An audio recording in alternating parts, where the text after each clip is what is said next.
Hey guys, welcome back to Auto Repair guys. Super quick and very helpful video for any of you having a car. It could be practically any car, German, American guys, European, Asian vehicle, Ford, Mazda, General Motors, Porsche, BMW, Mercedes, doesn't matter what it is guys. If you have a problem where your AC compressor AC system freezes, the evaporator freezes inside the car. Let's say you're on a long road trip, 1.5 hours, and all of a sudden the AC freezes.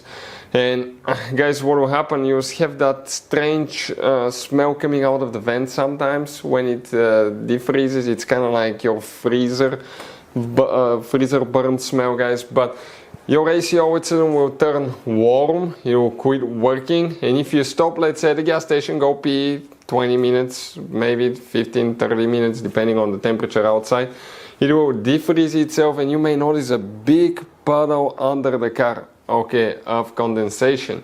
And you jump back in the car, it drives perfectly fine, another 1.5 hours, and the AC starts freezing again. And you wonder, okay, what causes that? Multiple things can cause that. Come to explain now. One, it could be moisture in the refrigerant. If you have moisture inside the coolant, the refrigerant, the AC refrigerant, that can cause it. But there is one device that most people almost never check, guys, and we're talking about the expansion valve, okay, thermostatic expansion valve, where it is, okay, you see it almost always is installed on the side where the AC lines go towards the dash, towards the evaporator. This is, guys, the valve right here, thermostatic expansion valve, and if that valve fails, it regulates the airflow, it makes sure that actually the freon is only in liquid form coming back at the AC compressor, it regulates the temperature, multiple things, and that valve, guys, if it fails, your AC evaporator will freeze quite often, guys. Now another thing on some cars,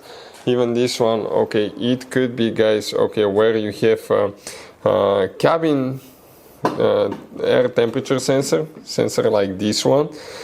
Now that sensor, what it does, guys, okay, also known in some cases as evaporator sensor as well, guys, but that sensor often, guys, can cause that problem too.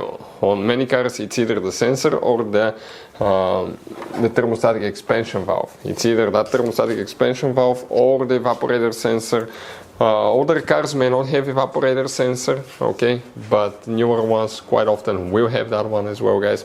If you want to see why AC does, top 10 reasons why AC doesn't work, we have videos on the channel, check it out. We have more than 19,000 free repair videos that can save you quite a bit of money, guys. Our mission is to save you money. Oh, by the way, guys, if you have any questions, don't hesitate to let us know. Please subscribe to the channel, like the video, help us grow, guys. It means a lot to us, and we want to build a community where we can save people money, provide these free videos for absolutely nothing, so we can, guys, help you save money. Life is getting expensive, and anything you said on the side helps. So please subscribe, help us grow. Hopefully the video is helpful, and see you next time.